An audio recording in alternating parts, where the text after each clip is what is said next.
Well, hello there, and welcome to the Apartment Building Investing Podcast. I'm your host, Michael Blanc. I am super excited that you're here.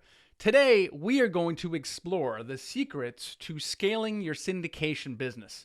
So if you want to find and attract more investors, how do you do that? If you want to 10x your current capital raise, how do you do that? How do you meet more investors? How do you raise millions of dollars effortlessly in days? We're going to answer those questions today. The short answer to that question is by going to online marketing. What does that mean? How do you do that? And to help us with that, we have online marketing expert Amy Porterfield on the show today. Now, Amy's a big deal. I've followed her since 2014, since I started blogging. And she's on the show today. She first used to work for Tony Robbins, right? She was heavily influenced by him, and then eventually went out on her own. She received multiple awards around social media. She wrote one of those yellow dummy books around Facebook advertising. She has a super highly ranked podcast called Online Marketing Made Easy. She's got multiple courses on Facebook advertising, social media, building your list, creating courses. This woman knows how to serve the audience and also build lists. And she's on the show today. So I'm really excited to get into that. We're going to explore and break all these things down step by step. Amy is a wonderful teacher. So let's get right into the show with the one, the only, Amy Porterfield.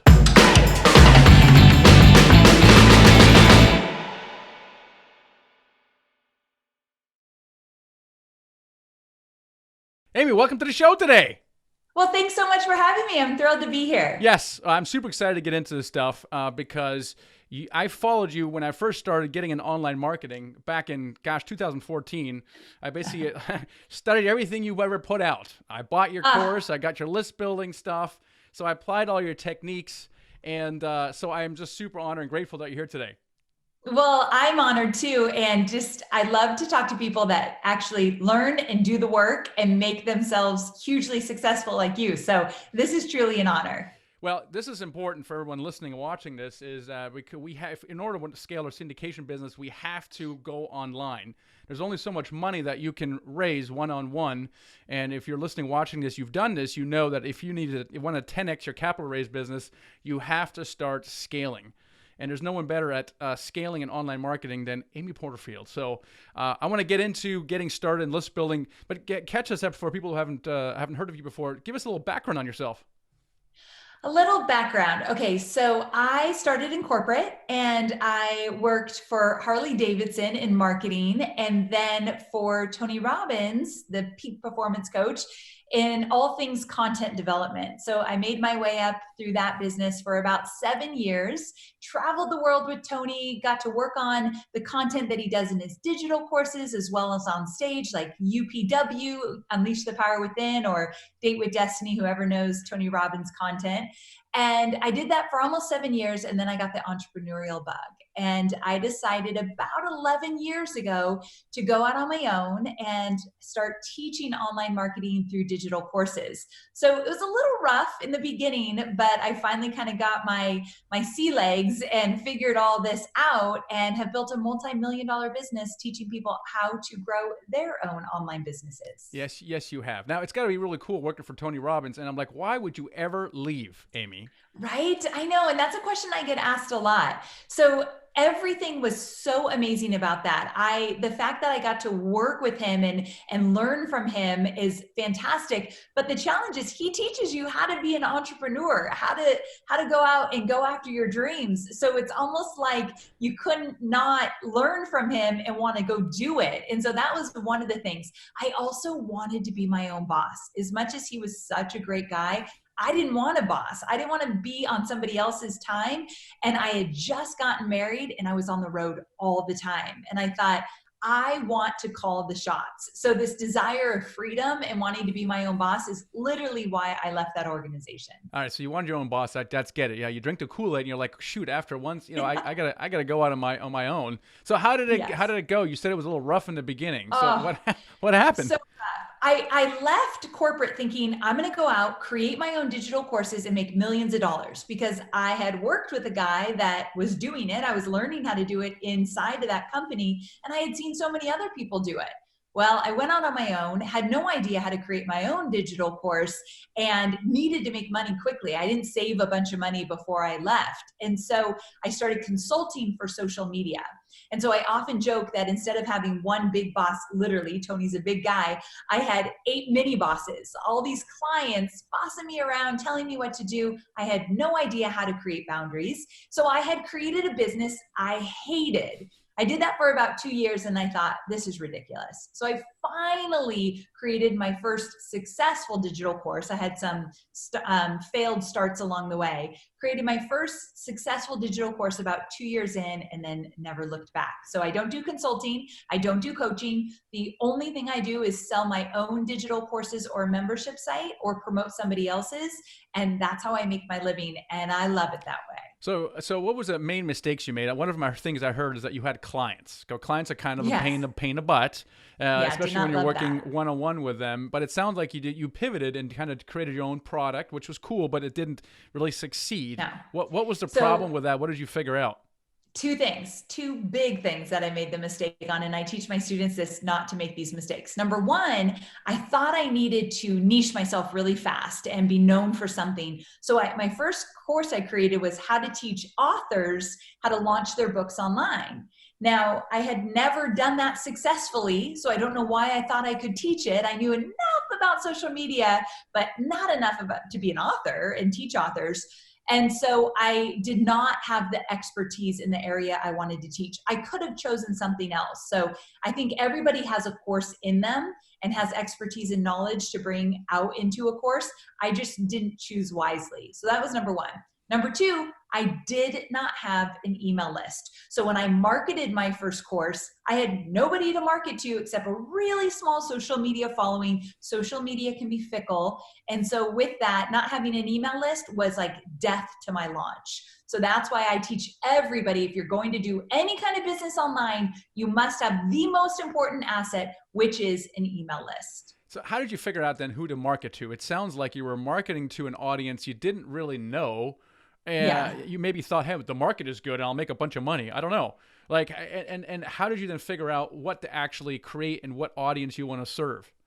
Yes. So once I had a few failed attempts in the sense of I'm not even attracting the right audience because I don't know this topic well enough, I finally got clear as to what I did know. I knew social media well. And so my next course was all about social media. And my most successful first course was all about Facebook marketing. And so I niched down and got really specific about what I knew and what I knew well. I created a course around Facebook marketing and I started to market to people that just wanted to get started with Facebook. At the time, 10 years ago, it was like the Wild West on Facebook. No one knew what the heck was going on. So finding my own little niche, like here's how to get started, here's what you do, here's what you need to know. That's how I was able to attract the audience. I knew what they were struggling with, so I was able to put that kind of messaging in my marketing. So you finally figured out who your avatar was. 1,000,000%. Describe them. I know you're very specific on your own podcast, which is fabulous, by the way. Yeah. Describe your avatar right now. So my avatar right now, so I actually have a few. I have one for my podcast, which tends to be a little bit beginner, and one who is for my digital course that I sell a course about digital courses, very meta. So that's I have another that one. course. Yeah, so I love that. So the one, let's say if I was marketing to somebody for my course about courses, her name is Kaya. I give her a name. She's around 30, 35 years old. She works in corporate. She's got a side gig. She wants to turn that side gig into a full-time thing. And she's got an expertise around one specific topic. And so that one specific topic she wants to bring out into the world. What she's struggling with is she doesn't have an email list. She doesn't know where to start. She doesn't know what to post on social media.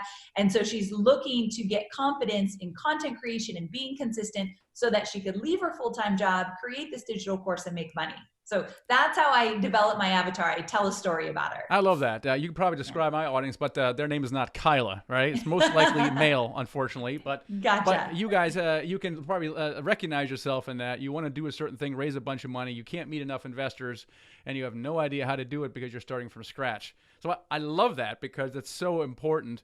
And you can see what happens when you don't have your avatar picked out. You kind of fail because, and I was doing that in the first place. You try. In my case, I didn't want to niche down. I wanted to please everybody, and that didn't work out very well either.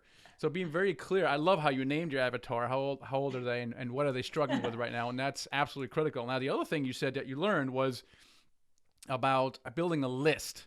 Mhm. I mean, that's weird because a lot of people say, well, I'm already on social media. I have like 1,000 followers or whatever. Right. And what do you say to that? So, what I say to that is you can never trust social media. And so, social What? media, if you fully trust social media, it's like putting all your eggs in one basket. And to me, that basket is really rickety. There's some holes in that basket.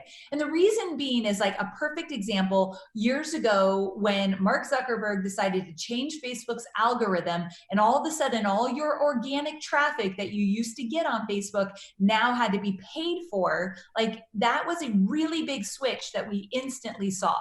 And so with social media, the algorithms are going to change. You do not own it. They could literally take it away from you in an instant. Like I've known people that have gotten their Instagram accounts taken away, their Facebook accounts. It happens. That's worst case scenario, but you cannot trust it. What you can trust is your email list. You own it. It's your asset. You get to nurture it and curate it, and it's yours. And that is where you get substantial growth and where the relationships really start to happen. Lot less noise via email marketing versus social media. Now, you might say, but Amy, there's so many emails people get during a day. But there's only a few emails that people will open up consistently. When you find a way to be that email they open up, that is golden. And that's the kind of email marketing I teach. Yeah, I mean, even gosh, several years ago, you put something on Facebook and you have whatever 1,000 followers, and like 1% of your followers actually saw that post unless you started boosting it. You're like, what? I Yes. have to pay for my post? People are following me for a reason, and this drives me crazy, right? And an email list is, you like you said, you control that, and even if you have an email list, you can actually import into Facebook and create a custom audience out of it. And So good. it's so good. So, people say, oh, it's dying. Email's dying. Is it? Is it really? Are open rates down?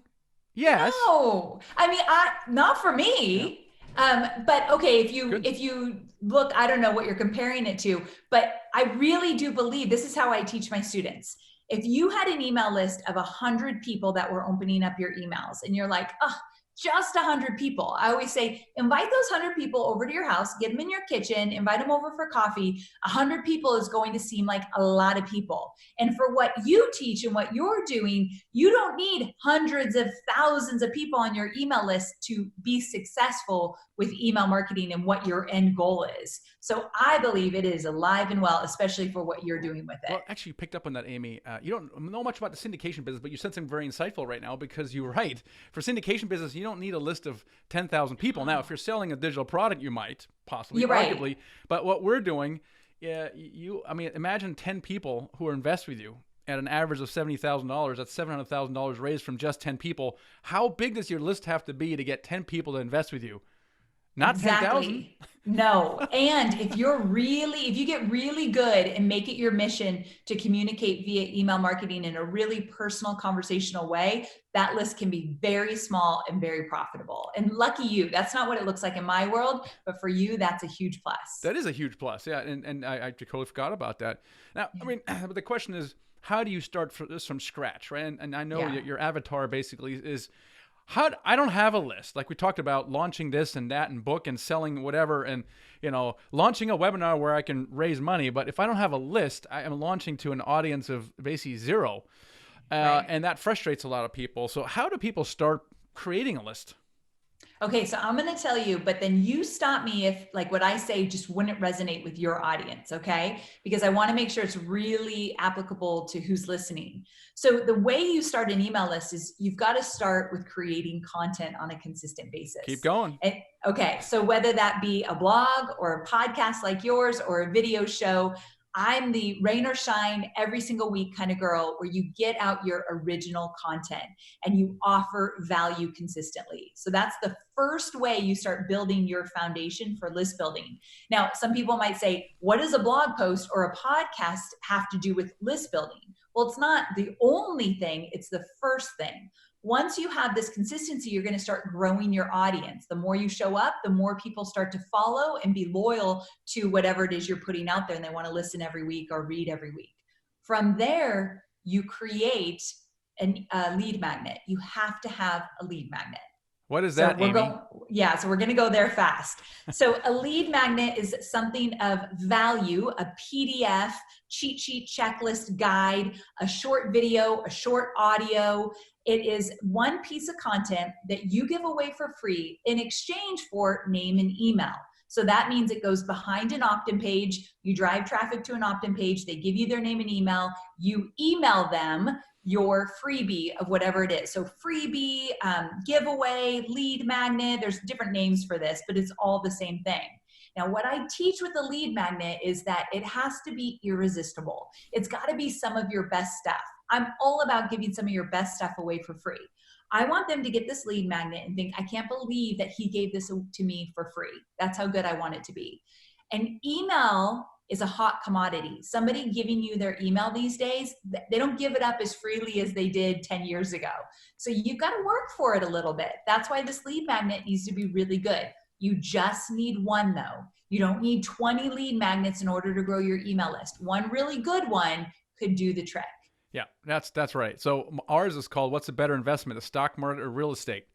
Right? Because that's a great question, right? Perfect. Well, I want to know the answer to that. Or if you're a doctor raising money from doctors, it might be how to not burn out in your job. Or if you're a financial advisor, how to not run out of money in your retirement, right? Like whoever Yes. your avatar is, back to who is your avatar, and that lead magnet is of high value. Whoever goes to your website will see that and go, well, I want the answer to that question. And Yes. right? Is that kind of how it works? It's exactly how it works. And I'm going to give you a little piece of advice to help you choose what lead magnet is great for you.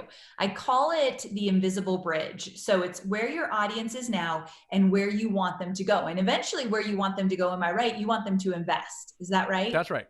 Okay, so where they are now and where you want them to be investing, there's an invisible bridge that they need to cross to be ready to trust you, invest with you, believe in what they're doing. So here's the golden question to create your lead magnet. What does my avatar need to know or understand or believe in order to want to do business with me? What mindset shift do they need? What do they need to believe? What do they need to understand for the first time in order to get over that invisible bridge to say, I want to do business with you? That's what a lead magnet will do. Will answer that question. Your lead magnet is perfect because it helps them understand what's more valuable. Once they understand that real estate's more valuable, they're paying attention, but you need to get them there. So you help them cross that invisible bridge. We're getting warmed up now. Okay, so we covered we covered that you need to build an email list, and we covered that you need a lead mag. We talked about what that is, and we brainstormed some ideas. So now you have a way to capture someone's email address, right? Now what do you do? Okay, so you've got this lead magnet. They sign up. Are we backing up? How do we get them to sign up for the lead magnet? You want me to go there? Yeah, I was so you have this lead mag, and now you got to get people to find you, right? Like what are some of the lead gen things that you can do? So first we're going to go back to that content that you're producing every single week. Okay. So one of my favorite things to do is to do a content upgrade. A content upgrade is basically, let's say you do a podcast episode, and on the podcast episode, you say something like, if you liked this episode, you're going to love my freebie. It's all about XYZ. Go here to sign up. So it's upgrading the content you just delivered, which is your lead magnet. So the strategy is to find all the different places and all the different ways where you could talk about that one lead magnet. You're going to talk about it a lot, multiple times a week. So the first place is go back to your weekly content, add it into blog posts as like a link they can click to go to the opt-in page, or mention it on the podcast, mention it in a video, have it be the call to action on a Facebook Live or an Instagram Live or whatever. So you want to make sure you put it out there. So the first thing, I'm getting ahead of myself. The first thing is your original content.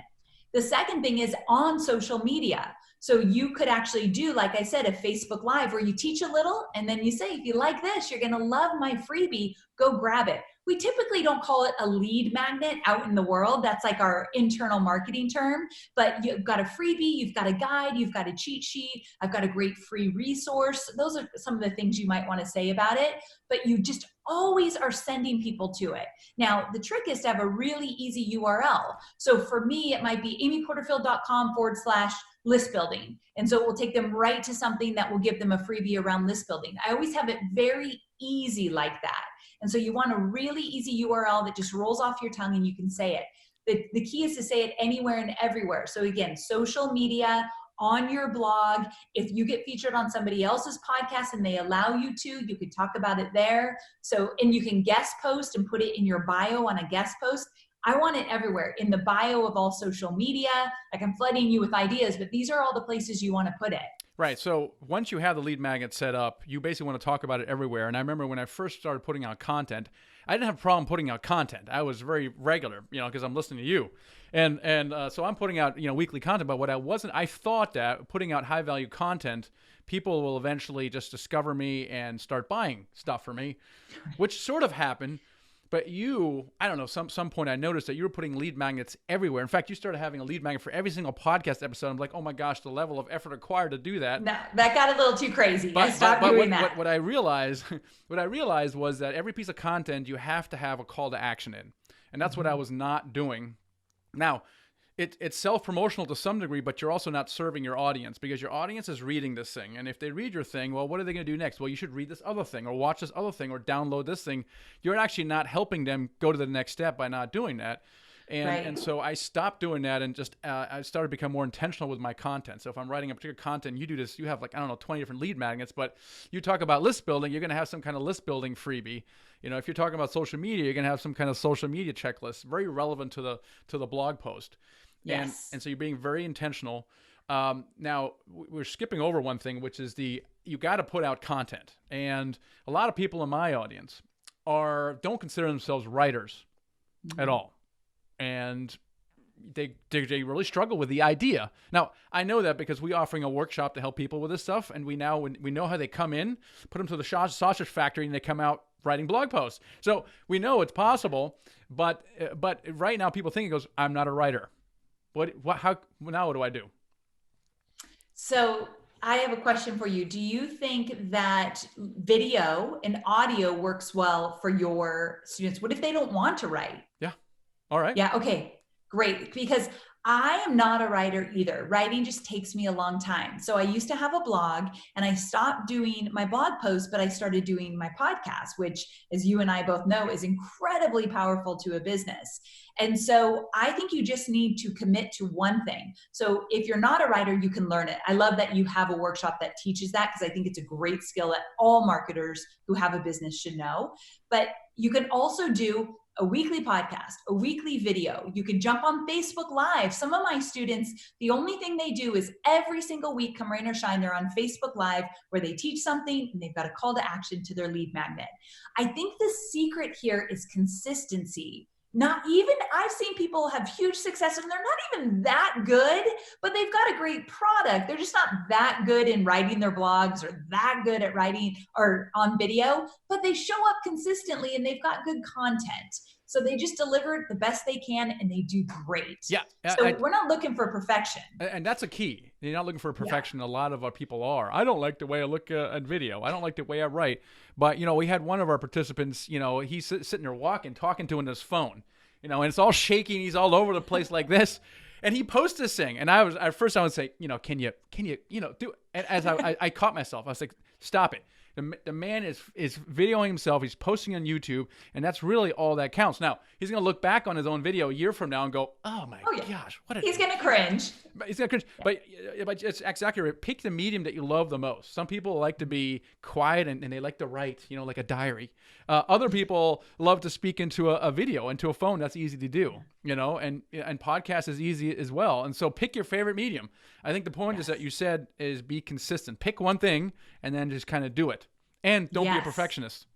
No, for sure. Just get it out there. That is the secret to success for sure. All right. So we got content production. We talked about some of the ways to promote yourself. We talked about when you post on social media, right? Link back to your freebie. We talked about starting a podcast. Why is a podcast so good? So I love a podcast for two reasons. Number one, I think I'm biased, but I think it's way easier than writing or video. You and I joke that in the beginning of my career, I hated doing video, hated it. And so I gravitated toward podcasting. And two things. Number one, Apple Podcasts, Spotify, iHeartRadio, they're all pushing your podcast out there. So they're doing some extra work for you that you typically won't get with, let's say, a blog post as easily. Number two, it's so much easier in my world to just get on here and talk about stuff versus write it all out, edit it, make it sound good in writing. It's just not my thing. So I think it's an easy way to get started with regular content creation. Yeah. Okay, so we got podcasts. I agree with you. Podcast is a great way because it's easy to do after setup. Now, you can hire someone to set up the podcast, but once it's set up, it's pretty easy to do. And you also building trust with people. Like, for example, attention span on YouTube, I don't know what it is, 5.5 minutes or even less. Maybe it's in the seconds. I don't know. Podcast, well, people walk around with you for 30, 40, whatever minutes. And it's a great way to build trust. So I do love the podcast medium as well. I love video because it's easy to produce as well. You just stand up a phone and you have that. You must not have to do hair and makeup. Speak for yourself. I gotta say, I cut this myself yesterday. Man, you men have it so easy. I didn't do this since college. I went to my barber shop, okay, and it was never closed for any reason. I mean, you got a nuclear bomb could go off. They're always open. They were closed yesterday, so I dusted off the old razor, Amy, and I'm gonna have to touch it up a little bit after the podcast. You know what I mean? But so it's a great way to kind of build trust with people, and you don't have to go for perfection if you're on video as well. What are some of the other list building strategies that you can think of to get people to find you, come to your website, and give you their email address?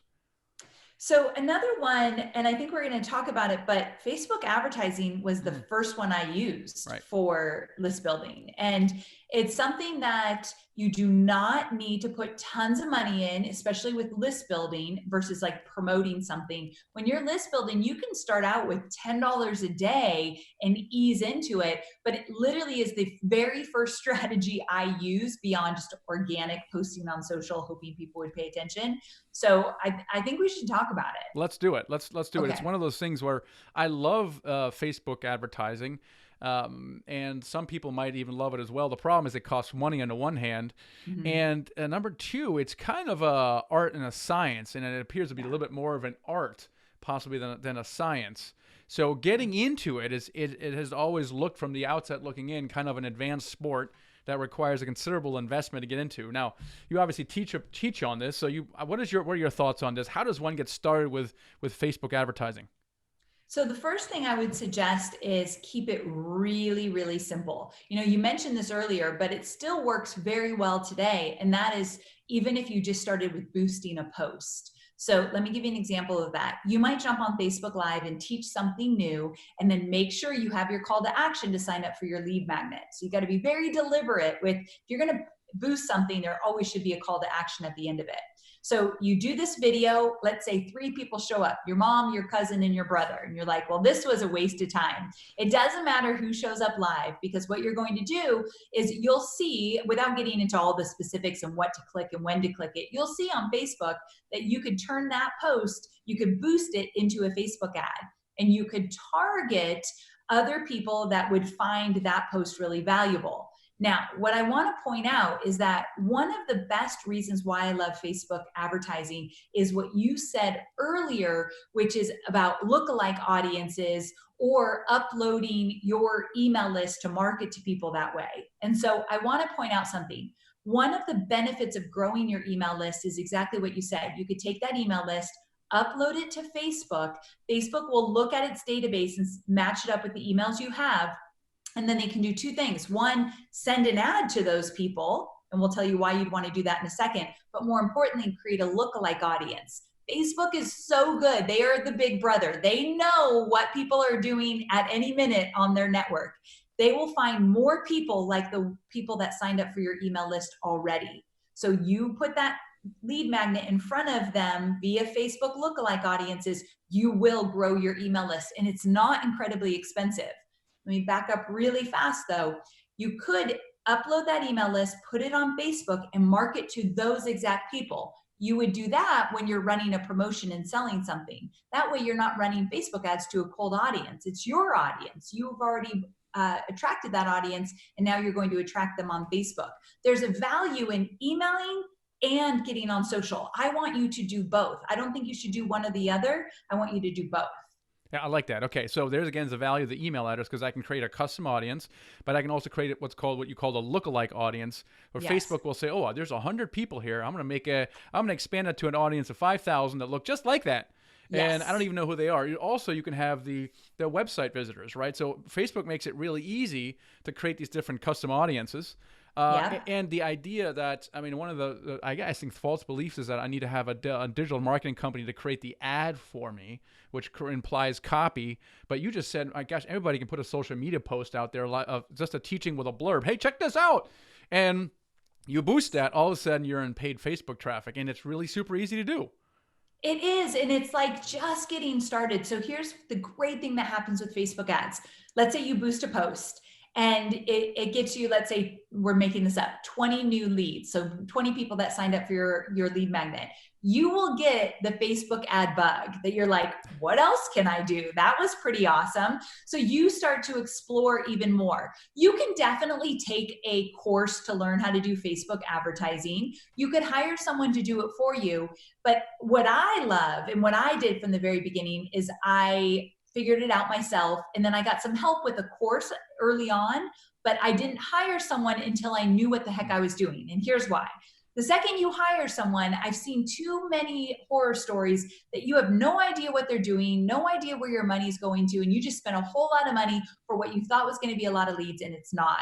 You need to kind of test the waters a little bit, know just enough to be dangerous before you ever give it to somebody else. That's just my opinion, but it's based on experience and working with a lot of students. So I do it myself in the beginning. Well, I think that's great advice for anything that you're going to outsource to a large degree, right? Yeah. Because if you're going to outsource something, you have to know enough about the matter to hire someone, manage that person. Every once in a while, call BS on the person, right? If you have no idea. Mm-hmm. Otherwise, these marketing agents will charge you $2,500 a month in addition to whatever you're spending. You have no idea what's going on. You have no idea because you don't know the concepts. You don't even know the key metrics, what they're called, what they are, what you should be looking for. And you have no idea if it's actually working. So I love that even if someone does not consider themselves a technical person, and I've seen your courses, and you're catering to like the bloody beginner. So yes. A bloody beginner can go through and put an ad on social media live and boost it, and ta-da! I'm all of a sudden a paid Facebook marketer. And now I can look at the ads manager and like, well, that's a number you want to look at. How hard is that? It's not so hard, but it's kind of scared me a little bit. So it can be a little scary. Starting out with Facebook ads when you're starting from scratch, for sure, it can be scary. But so much of doing business can be scary in the beginning. You just got to get yourself out there and do it. So, and I have every bit of belief that your audience could definitely get in there and figure it out. Gus, any other ideas? But I think we're already good with the podcast and some paid Facebook traffic. I think those are the and if you're not looking to start your own podcast, being a guest in someone else's podcast is pretty darn close to second best, right? Would you agree? 1,000,000%. Yep. And I think like thinking about your audience and what they could do strategy wise in order to grow their email list, I think it definitely is the things that we covered in terms of consistent content, podcast, blog, or video show, posting on social media on a regular basis. And when I say post on social media, let's get a little specific about that strategy. So let's say you're going to post on Facebook and you want to post about your lead magnet. What I would do is I'd post and tell maybe a quick little story, or I'd post something on Facebook and give a little bit of value and then say, if you love this, you're going to love this free guide. It's not post on social media, I've got this free guide, click here to go get it. That is not how it works. So you want to give a little value before you actually put it out there. Most days you want to kind of lead up to it a little bit. That's why a quick video always works well. Yeah, I love that as well. So what other parting guidance do you have for someone who's starting to go, well, I see how I need it to do it. I see kind of sort of how to do it. But what's your advice to someone who wants to get started with this list building thing? So 2 things. Number 1, mindset. Number 2, strategy. Mindset is that let's not get caught up on the big numbers. You do not need a list of even 10,000 people to be successful. So I'm all about the baby steps. I typically teach a beginner marketer. So with that, let's just go with your goal is to get 250 people on your email list. That is your first milestone. And so in order to do that, that means you just have to be consistent. Consistent with the blog post every week, consistent with getting your lead magnet out there and talking about it every single week, and making sure that you have it positioned in a way that people will find it on social. They'll find it when they listen to your podcast. They'll find it when they go to your bios on social. It's in a lot of different places. So that's one thing that you just want to make sure of. You're putting it everywhere that it counts. So one, the mindset of 250 people, that's your first goal. Number two, get to work and make it happen. And of course, they need an email service provider. I don't know if you recommend one or if you think one is better than the other, but Active Campaign. Okay, perfect. Active Campaign is a I was going to get an argument one. out of you, Amy. We'll save it for another day. Yeah, no, I think most of them are really good, especially for beginners. So Active Campaign will have opt-in page templates as well, right? So you don't even need another tool to set up your opt-in page so people can give you their name and email. Start simple. The last parting words I'll give you is you do not need a bunch of bells and whistles to start your email list. Just get started. Simplicity is your friend here. You've got this. Yeah, that's so awesome. Now, I do want to tell people that you have a great resource. And I watched this. It's fantastic. It's called, let me read it. It's How to Start and Grow an Email List Without the Stress, Tech Confusion, or Crazy Overwhelm. So this is a free class that you have, and I highly recommend that you guys watch this thing. And I put a short link because no one can remember yet. It's the michaelblank.com/Amy. And it will direct to that page. It's called How to Start and Grow an Email List. And it's fabulous because you really go deep on a lot of things we talked about here. And that's a perfect next step. And so everyone watching, listening to this stuff, aside from watching, listening to everything I put out, the second person is anything that Amy puts out. So you need to listen to her podcast. It's Online Marketing Made Easy.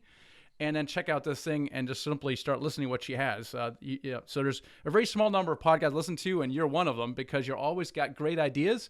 And so I highly recommend anyone who wants to get into this digital marketing thing to check that out. So how can people get connected with you? Well, first of all, thank you so much for having me. I just love to chat with you about my favorite topic. And you can find me at amyporterfield.com. So again, thanks again. That's awesome. Thanks for having you. Thanks for being on the show. A real honor. Thank you. Hey, was that awesome or what? Amy is such a great teacher, and you're going to love her podcast. She is very step-by-step, very pragmatic, and definitely check out her list building course. It's at themichaelblank.com/Amy. We'll bring you right to that. It's called How to Start and Grow an Email List. And the good news is, you guys, we don't need thousands of people on our email list. She said something like 250. Actually, the conversion, here's the thing. For every 32 people that download your freebie, one will become an investor, investing an average of $70,000 with you. So imagine that. So just 320 people on your list, okay? 10 of those will invest $70,000. That's $700,000 each. We don't need a giant list. And Amy told me offline that she was jealous about this business. And it's actually relatively easy to use online marketing techniques to attract the right kind of investor. We talked about the idea of a lead magnet and how to create that.